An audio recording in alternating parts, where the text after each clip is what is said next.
The overall goal of this technique is to measure biomarkers present in a complex biological fluid background at clinically relevant concentrations in a point-of-care setting without the need for elaborate optical or electrical setups.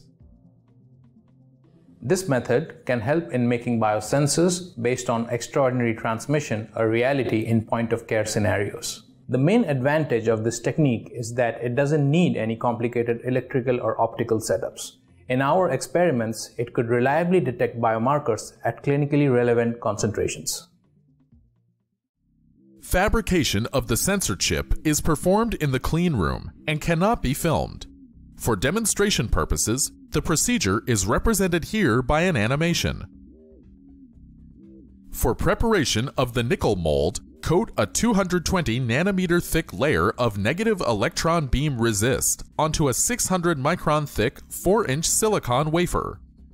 Write the designed nanohole array on this wafer using an electron beam lithography system. To accelerate the electron beam writing, write the patterns with a low dot map of 20,000 for each 300 micron field size. Develop the resist by immersing the 4-inch silicon wafer in the developer solution for 10 seconds and letting the wafer dry in air.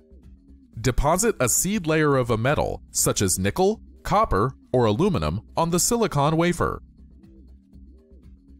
Then, electroplate the wafer in a plating system within a nickel sulfamate bath in 2 steps. Separate the nickel mold from the silicon substrate by applying gentle mechanical force. Next, using a nanoimprinter, imprint the nano patterns on a 4-inch glass wafer.